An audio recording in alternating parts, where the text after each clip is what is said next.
Hi, welcome to our channel of IGNOU Audiobooks. Indira Gandhi National Open University, School of Continuing Education, Certificate Programs, Certificate in Nutrition and Childcare, CNCC, CNCC to Organizing Childcare Services, Block times 5 Play Activities for Preschoolers-I, Unit-21 Play Activities for Movement and Mobility. 21.1 Introduction. In this unit we shall describe some outdoor and indoor games and play activities that provide children opportunities for movement and mobility. While they play activities described in this unit primarily foster children's physical and gross and fine motor development, they also stimulate children's cognitive, language and social development. Therefore, as you read each play activity, it will be helpful for you to note down the aspects of children's development, besides physical and motor, that it fosters. Objectives. After studying this unit, you should be able to state the importance of games and play activities that allow movement and mobility. Plan and conduct age-appropriate outdoor and indoor games and play activities for preschoolers. Use the objects and materials easily available in your setting to plan these activities. Explain the role of the educator in outdoor and indoor games and play activities. 21.2 Games, a waste of time. Childhood is remembered by most of us as a period of active play, which never tired us. It was play, games and fun all the way. Yet there are many adults among us who feel that playing is a waste of time. We admonish children who spend time in playing and tell them that they would be better off if they were to spend their time learning something. This we tend to get children off playtime and into the serious business of fun or learning. We forget then that play is the path to later learning. Most preschool educators say that initially outdoor and indoor games and play activities form a large part of the day. When the children first join the preschool center, they are adjusting to new surroundings and are not able to concentrate on table work for long. During this transition from the home to the school, the teacher finds it difficult to carry out any structured learning activity and so lets the children play as they wish to. Gradually, as children become familiar with a routine and are able to sit for longer periods, and as the pressures of learning something increase, the time allotted for outdoor and indoor games and play activities gets reduced. In fact, as children move from one class to the next, games move lower down on the list of priorities. But should that happen, are outdoor and indoor games that provide children opportunities for movement and mobility really a waste of time? We feel that you have read enough already to disagree strongly. It would help you to note down the points of your argument here before you read further. The following discussion brings out how outdoor and indoor games and play activities, apart from fostering physical and motor development, help in the development of a rounded personality. 21st February 2001, Role of outdoor and indoor games and play activities in development. Encouraging development of physical and motor abilities. It is only through active outdoor and indoor play activities and games that children get an opportunity to exercise their growing muscles, develop coordination and refine gross and fine motor skills. Common playground activities provide for a variety of muscular movements. Consider the common slide. Children run up to the slide, climb onto the ladder, which involves a change in visual perspective and, therefore, coordination of the eyes and limbs, adjust themselves on the top and balance, change their breathing and vision at the new height, let go of themselves and experience motion and speed, and finally come to a sudden roll stop. The children have carried out 8 different gross motor movements in a span of 3 to 4 minutes. This sequence is repeated again and again. Each time children's movements become a little better synchronized, a little more improved, and their gross motor development is fostered.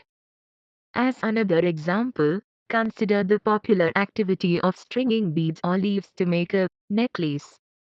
Each time children pick up a bead and put it through the string, they exercise the muscles of the wrist, the hand and the fingers and refine their eye-hand coordination. Such play helps in fine motor development. As children play games of chase, as they balance and climb, catch and throw, they practice a variety of gross and fine motor abilities. Can these games and play activities be substituted by any other experience that will provide children the opportunity to develop physically and, at the same time, be enjoyable? No, not easily. Enhancing confidence and self-esteem. The mastery and control over one's body that results from outdoor and indoor play activities generates confidence and satisfaction in children and gives them a feeling of adequacy, a feeling that they can cope with challenges. You know that the foundations of self-esteem and self-confidence are laid during the early years of childhood, and it is important that children have positive and meaningful experiences. Next time you are in a playground, notice the joy and the pride on children's faces as they successfully negotiate a difficult turn on their tricycles or balance themselves on the tricky seesaw. However, this control over one's movements is not achieved in the first attempt. You may have observed that sometimes a child insists on playing a particular game repeatedly day after day, to the exclusion of everything else. For days together the child rides a tricycle or balances on the seesaw or plays with blocks.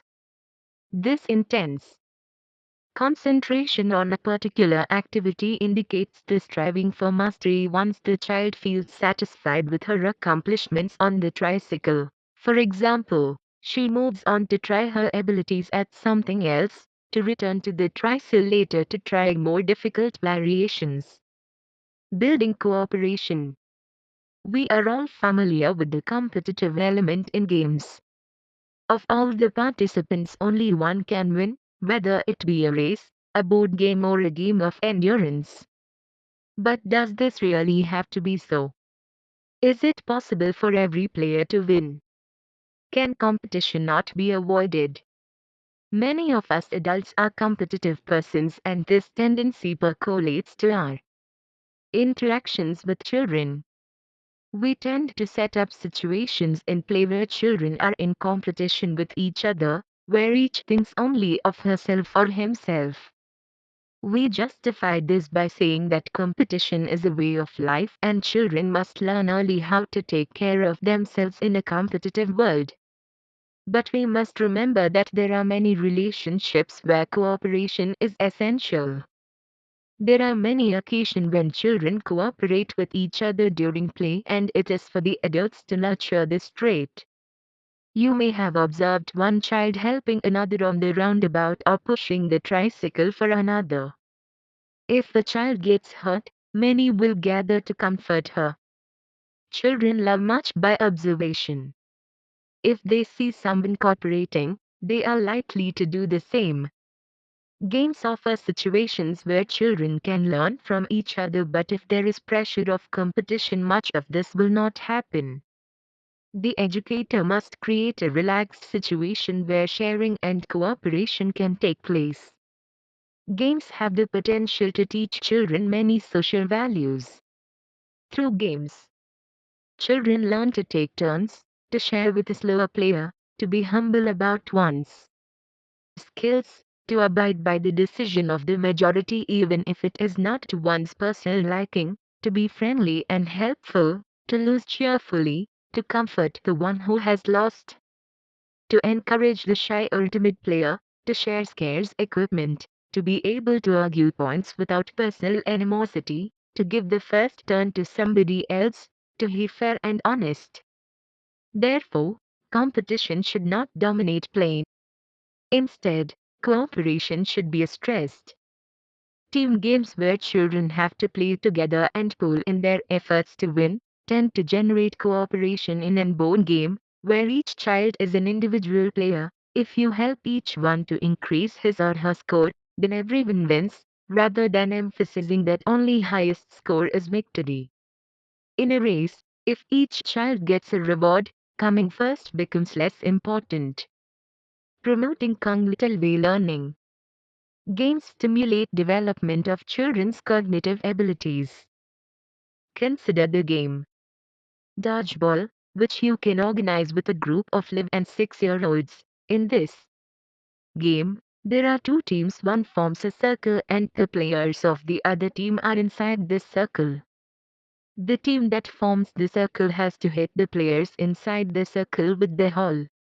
What are the thinking processes involved in playing this game? Make a list and compare it with the discussion that follows. The players in our circle need to devise a strategy that works and enables them to hit with the ball, the players if the shortest time possible. They have to decide upon the children who will be the first target. This may be based on their prior experience of knowing the children who are not so agile at dodging the ball. As one of the players throws the ball, the others have to anticipate its direction and remain alert and responsive during play. The team members have 1 communicate their strategy to each other, and if their previous moves have not been successful, they have to revise them. For the players inside the circle, a lot of thinking is involved as well. Each child has to think herself or himself all through the game. They have to be alert and think of strategies of dodging the ball. This requires the child to analyze, deduce and anticipate where the players of the other team are likely to direct the ball. The above is just an example. Some games require children to remember a series of actions, some stress strategy and others require guessing. Through outdoor and indoor play activities and games, children sharpen their powers of observation, learn to identify similarities and differences between objects, get opportunities to classify on the basis of some attributes, as when the teacher says all wooden toys should go on the box and all metal toys on the shelf, gain insights, develop reasoning abilities, as in the case of the child who was not able to ride the tricycle up an incline and after repeated attempts hit upon the idea of asking another child to push it from behind as he rode it, devise rules and generalize, formulate hypotheses and test them, as in the case of a group of 4-year-olds who, when playing, bounced the ball, found that their plastic ball did not bounce much and, therefore, changed it with one made of rubber. How a game can be won and what one should do in order to win are also intellectually stimulating as well as fun. All this and more takes place when children play. They may modify the rules of a game they have played often in order to make it more interesting and challenging. They can create new games. They do imagine themselves in different roles: doctor, police, thief, mother, teacher, and enact them, stretching their minds in imaginative and creative directions. A lot of learning occurs in games and much of it happens on its own, with relatively little direction or monitoring by the teacher. Learning is an incidental product of the game, incidental because the players do not play the game with the intention of learning, rather their intention is to have fun. Since games are initiated by children themselves, they stimulate more interest than most other types of preschool activities. Because of this, the learning that takes place incidentally through games is more meaningful and permanent. In a game, every child is involved. Each has to do something and they get an immediate feedback which stimulates reflection. I did not strike the ball well. Next time I should do it like this. In this manner, children analyze their actions, think of an alternative and test it at the next opportunity. This is the beginning of hypothesis testing, the basis of scientific thinking. Expressing emotions. Children often feel disappointment, frustration and anger in real life as what they wish for cannot always be fulfilled. Games provide situations where children can enact real-life encounters and express feelings and emotions which they otherwise may not be able to do. There are certain games in which there is a central player and the other children have to follow him. Such a game gives the child who is the central player a brief period of leadership in a playful context. This brief sense of power may be very rewarding for the young child who often feels powerless in the world of adults.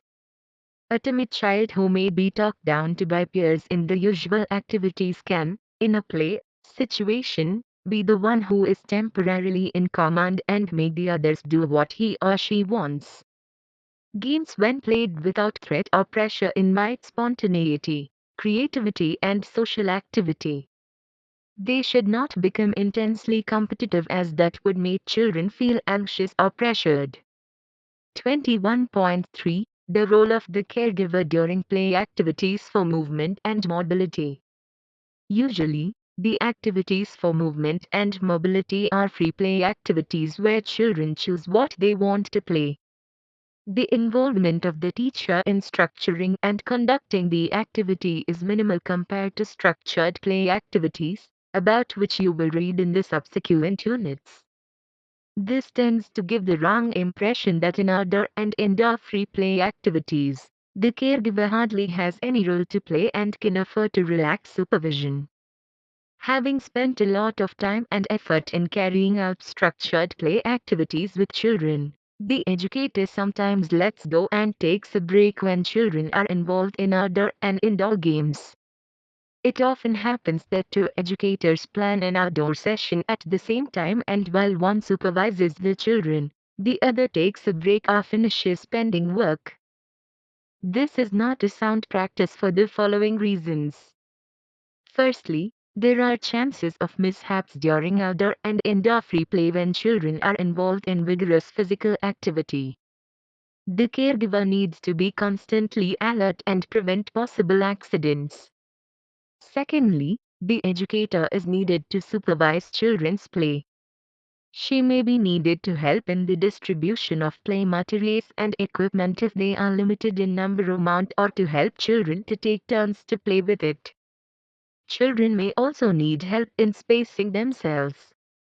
It often happens that a group involved in a vigorous play starts playing in close proximity to another group involved in a relatively quiet play activity. Sooner or later, a clash between the two groups is likely to occur as one gets disturbed by the other. In this situation, the caregiver being able to anticipate the events, can space the children out in different areas right from the beginning. Thirdly, the educator is needed to guide children's experiences and to help them understand their discoveries during free play as much as she is needed during structured activities. The following incidents bring this out. Playing in the open, a group of children came across a snail's shell. Curious about it, they inspected it from a distance, then, as it seemed harmless, they approached it. Thinking it to be some kind of a stone, they were about to pick it away when the teacher saw them. She explained to them what it was. Their interest now aroused, the children decided to keep it in the classroom. There was much excitement as the snail emerged from the shell. They kept the snail for a few days, feeding it and talking about it. Had the caregiver not been alert in the first instance, this experience would have been missed. In another incident, in a nursery school, the slide had been fixed under a tree. In the month of March, the ripe fruit which was being dropped to the ground with each gust of wind. On a particularly windy day, lot of fruits poured on children's heads. Her interest aroused by this shower, a child collected some of the bean-like fruits and took it to the educator. Subsequently, some of the children and the teacher began collecting the beans which were taken into the class and used during many activities. Can you think of some activities that would involve the use of the bean-like fruit? Fourthly, while children usually decide the outdoor and indoor games they will play, you can, rather you must, sometimes organize team games and play activities involving cooperation and sharing. This means you will have to structure some of their outdoor and indoor play activities and participate in them yourself. Fifthly, if you are attentive and alert during these free play sessions, you can observe many things about children which are not apparent during other preschool activities. A child who is usually shy and quiet may surprise you with her initiative during outdoor play. One who seems to be hardly able to concentrate for long in indoor activities may untiringly try negotiating a thin plank of wood resting on two stones.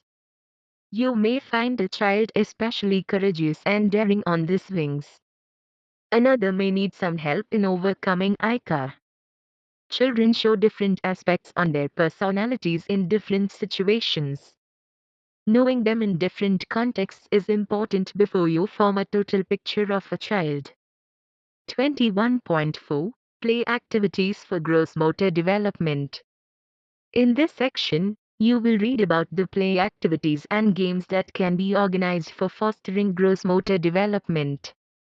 In other words, these play activities primarily help in the development of large, gross muscles, though, of course, development in other areas is fostered as well. When you plan these play activities, remember that they are intended for large muscle development and, therefore, involve a lot of movement. For this reason, most of these will have to be organized outdoors. In some cases, you may be able to make slight modifications to adapt them for indoors. You would have played many of the games described in the following text during your childhood. The play activities described here are only examples. It would be useful to think of and create other play activities relevant to your situation. Often, you will find that children take the lead in suggesting games. They will come up with new ways of playing, different rules for winning and variations of the basic game. To organize the play activities described here, you will need balls, old tires, wooden planks, bricks, ropes, logs of wood, pebbles, beads and string. However, you can substitute these materials with those more easily available in your setting. It is also true that play material alone is not what makes a good activity. As you read this unit, you will notice that many play activities do not require much material, but depend on the ingenuity of the caregiver to make them interesting. Before we go on to the play activities, it is important to recall the milestones of gross motor development during preschool years. Can you recall the T from your reading of Block 4 and write them in the space provided below? Compare your list with the points mentioned in the following paragraph. During preschool years, children become better at running, jumping, climbing, and balancing. They also experiment with throwing, catching, pushing, and pulling. You can help children to develop these abilities, to be better able to and control the movement of their limbs and refine eye-hand coordination through a variety of play activities. Preschoolers will enjoy the games described here, but if any child shows fear in trying an activity, do not force. Also, do not be anxious when children play. Many of us worry and become tense seeing children as they swing from tile rope or jump from a height.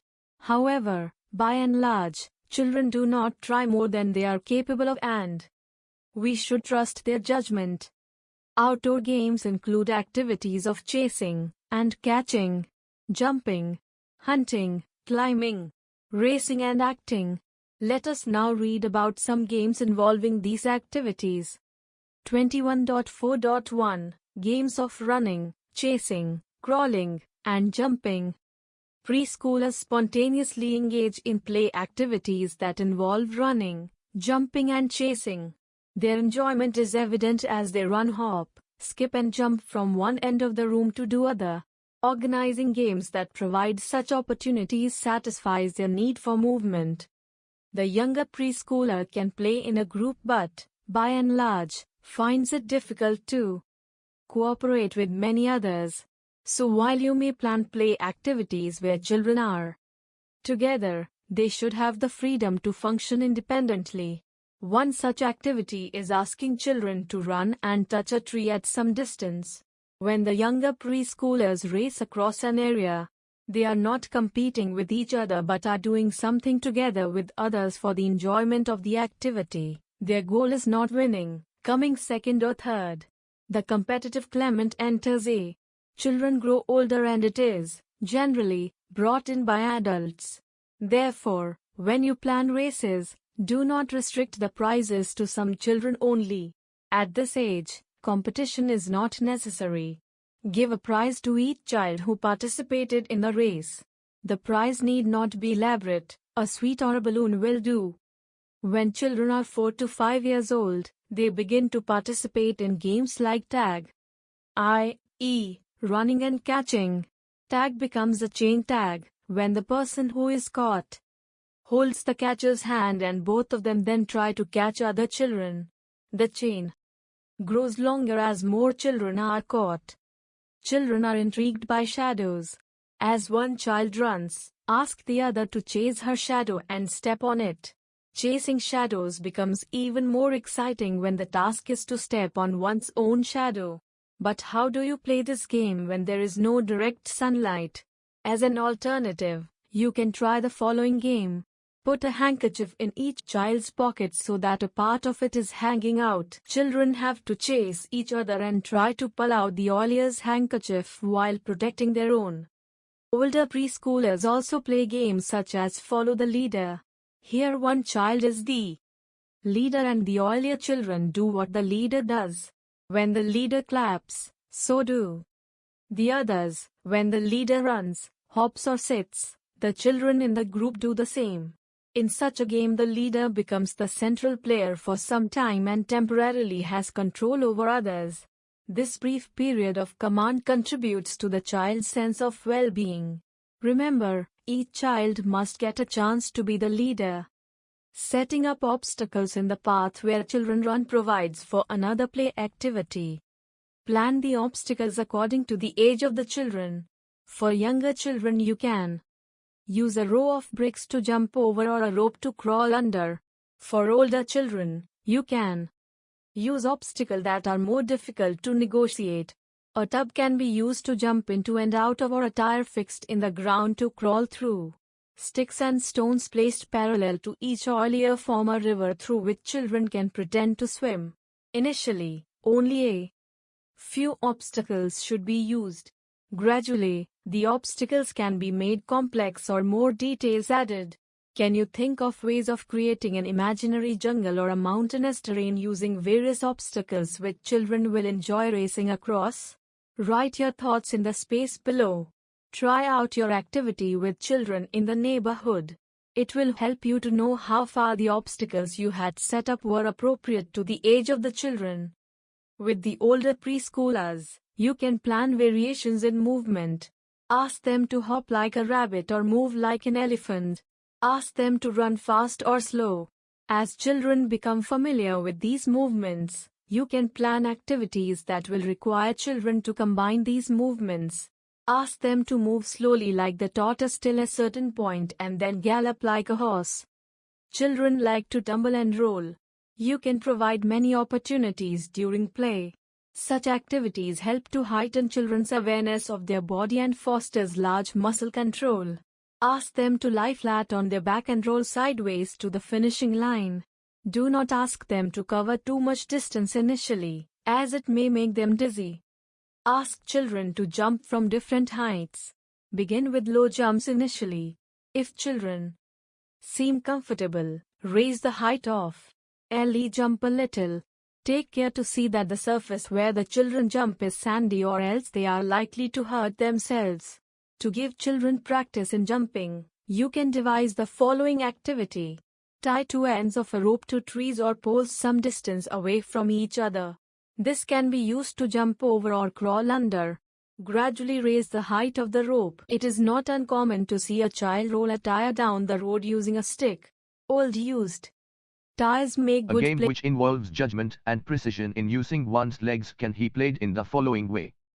Tie a medium-sized balloon to each child's ankle.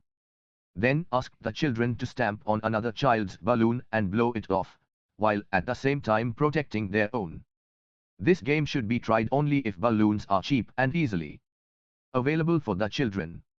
21.5 Play activities for fostering fine motor development.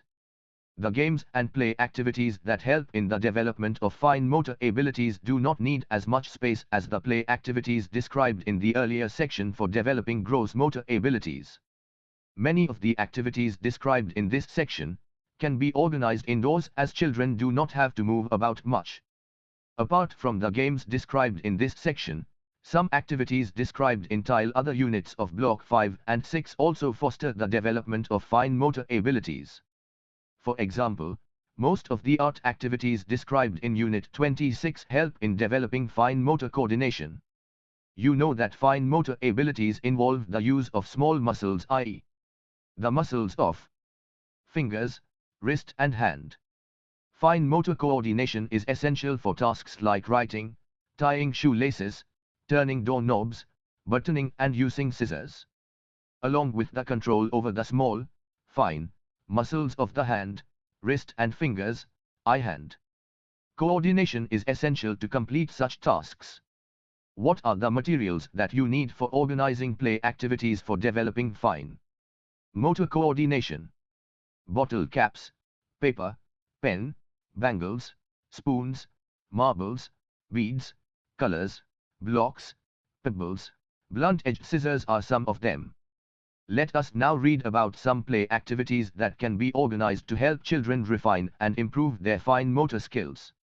21st May 2001 Stringing activities. Ask children to collect leaves and provide them with a string or thread. Necklaces can be made by stringing the leaves. Alternatively, you can provide beads for stringing. Another variation of the stringing activity can be the following. Cut holes in a cardboard and give children colored ribbons, threads or lace to string through the holes. This will make interesting patterns. You can also ask the children to draw on the cardboard. Subsequently, you can punch holes along the outline of the picture that children have drawn. As children thread along these holes, they will enjoy seeing their picture outlined. For the older preschoolers, the stringing activity can be made more challenging in the following way. Take a piece of thick paper and fold it into half. Cut it as shown in the figure below from the folded end. Look at the screen for table content. Open out the fold and it will look like this. Take another paper and cut out strips of 1 inch width. Give these strips to children to be laced through the paper as shown below. If the strips are of different colors, they will form an interesting pattern. 21st May 2002, Activities using pebbles, beads and seeds. Handling pebbles, beads, seeds and similar small things fosters precision and control in using the fingers. You can plan a variety of play activities using these play materials. Give children an assortment of pebbles, beads and seeds and ask them to separate them into different piles. This will also help children to develop some idea of classification. Seeds and leaves can be used to make a collage. Pasting these objects on paper is good for developing fine muscle control. Draw some shapes on the floor and ask children to place pebbles, leaves, marbles, bottle caps, seeds and similar material on the outline. This will foster eye-hand coordination and will help them to develop concept of shapes. Later, as the older preschoolers are learning the numerals, you can assist them in the process of identification of numerals by writing out the numerals on the floor or paper and asking them to place pebbles on the outline. 21st May 2003 Construction activities. You would have often seen children piling kitchen utensils or plastic mugs or bottle caps one on top of the other, making a structure, breaking it down and then building it again.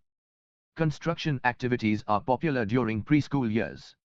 You can provide children with a variety of materials for this purpose, blocks made of wood or plastic, cardboard boxes of different sizes that fit into each other, empty match boxes, cigarette, soap and toothpaste cartons, and similar objects that lie unused in the house. Besides fostering fine motor coordination and strengthening of fine muscles of the wrist, fingers and hand, construction activities also involve a lot of imaginative play. A long row of blocks is a train winding through the mountains one moment and a snake wriggling its way through the forest in another. Children create a gigantic structure which they call a ship and topple it down sometimes later to build a castle. Materials which allow children to construct something must form a part of the preschool center. They give children an invaluable opportunity to express their ideas and see their thoughts taking shape. Construction activities are usually vigorous and noisy affair. They also get children the opportunity to work out their emotion and they build a structure to demolish it or help ask there against each other. Such plays foster competition and help children to teach others' point of view as they work together to make something. It may help to strengthen the cognitive ability of matching, grouping and sorting as children. We have spoken about details as you can see us used for construction activities in photographs. Beside this you can make blocks yourself instead of buying them using stiff paper from old greeting cards and calendars. Cut the paper as shown in the figure, then fold the paper along the dotted file lines and paste the ends together with glue or tape. Look the screen for table content. While some of the older preschoolers can work together to make something, most preschoolers would like to play independently with blocks and other such material. Therefore, there should be adequate play material for a group of children. 21st May 2004, play with water and sand. Children simply love to play with water and sand, but many adults have strong prejudice towards wetness and muddiness. Children must remain clean, they feel, even if it is at the cost of exploration and discovery. This is a wrong attitude. Experiences with water, sand and mud provide innumerable opportunities for learning. It requires a little more alertness on the part of the educator to see that children do not throw mud or water over each other. You can tie an apron to ensure that children's clothes do not get dirty and their hands, feet and faces can be washed at the end of the play. For water play, you can arrange to have a permanent small pond built in the playground. Alternatively, you can store water in large shallow basins or tubs. Provide beakers and containers of different shapes and sizes, funnels, plastic toys and objects. Children develop fine motor control as they pour water from one container to the other. Such repeated experiences will help them develop an idea of conservation of amount. It will also help them to form an idea about shape, size and volume. Water play also helps children to develop an understanding of concepts like light and heavy, floating and sinking, and to know about some properties of water. You will read in Unit 22 how an educator planned activities related to water with her group of preschool children. To provide opportunity for sand play, you can dig a pit in the open playground or improvise one indoors. Playing with sand fosters fine motor coordination as children make pancakes, iadoos, and houses, but besides this, sand play is an effective medium of nurturing children's imagination. It stimulates role play and spurs children to enact roles and express emotions which they would otherwise hesitate to show. You will have the opportunity to observe children as they play with sand, and you will find they create stories about giants, demons and kings. Provide containers and rakes of different sizes for use in the sand pit. From such elementary experiences of digging and pouring sand in containers are the elaborate notions of measurement and shape constructed later on. Some children, because of the rules imposed by adults, may feel uncomfortable playing with water and sand for fear that they will get dirty. This deprives children of a major sensory experience. Encourage such children to play and also talk to the parents and reassure them so that they do not get unnecessarily tense when children get dirty. 21st May 2005, Art Activities. Using crayons, pencils or brushes for drawing, painting and nunting, making objects with clay, paper tearing, paper folding, paper cutting, pasting, all foster fine motor development. We shall talk about them in detail in Unit 26. 21.6 Interrelatedness of learning experiences. In sections 21.4 and 21.5 we have described some games and play activities that can be organized to foster physical and gross and fine motor development. You can organize many more activities using materials available in your setting. We would like to restate an important point. It has been stated earlier that we shall be categorizing a play activity on the basis of the area in which it primarily fosters development. Therefore, the activities described in this unit are the ones that foster physical play and motor development primarily. However, many of them are a good way of fostering development in other areas as well. We have stated this for many activities. For example, water play and sand play helps children to develop an idea of size and shape, learn about conservation and stimulates imaginative play. As children handle pebbles, beads, leaves and seeds, they develop an idea about different textures, hard, soft, rough and smooth, shapes, colors and sizes, and strengthen their abilities to match, classify and seriate. Coloring, painting and running across different surfaces provides a variety of tactile experiences. The play activities involving running, jumping, climbing, sliding and swinging help children develop an idea of space as they go through the tire, crawl under a rope, or jump over an obstacle. Play with blocks and sand nurtures children's imagination and creativity. In all team games children also learn to cooperate and think of each other. Thus besides physical and motor development, cognitive, language and social development are also fostered through the play activities described in this unit. The point that we are making is that learning experiences are integrated. However, the educator may decide to focus on the development of a particular concept, ability or skill and use the play material accordingly. For example, leaves can be used to impart the concept of color or shape or to enhance fine motor coordination. What the major outcome is of activity may be what the teacher planned, but children learn many other things which may not have been consciously planned or thought about by the teacher. 21.7 Place of activities for movement and mobility in the curriculum. We shall be discussing how to devise a curriculum for a preschool center in detail in Unit 30. Therein, we shall discuss the principles to bear in mind while selecting play activities and scheduling them over the week and the day. However, in this section we shall briefly talk about how you can incorporate the activities for movement and mobility in the curriculum. By and large, it would be useful to categorize the play activities described in this unit as outdoor and indoor free play activities. This means that children have the freedom in selecting the activity, the play materials and the duration, so long as they do not harm each other. When scheduling these activities, make available a variety of play material that children can choose from such as blocks, beads, strings, ropes, water, sand, ball and tires. You can plan to have outdoor and indoor free play at different times during the day. Or else you can schedule them at the same time and divide the children between outdoor free play and indoor free play. As has been emphasized in section 21.3. Free play activities do not mean that the educator has no role to play or can relax supervision. 21.8 Summing UP. In this unit you have read about outdoor and indoor games and play activities that primarily foster physical and gross and fine motor development. Games are considered a waste of time by many adults. This is a ruined notion. On deeper reflection, it becomes evident that play activities for movement and mobility foster development in all areas and help in the development of a rounded personality. Through games children build confidence and self-esteem, learn many social values, develop their cognitive abilities, strengthen their imagination and express emotions.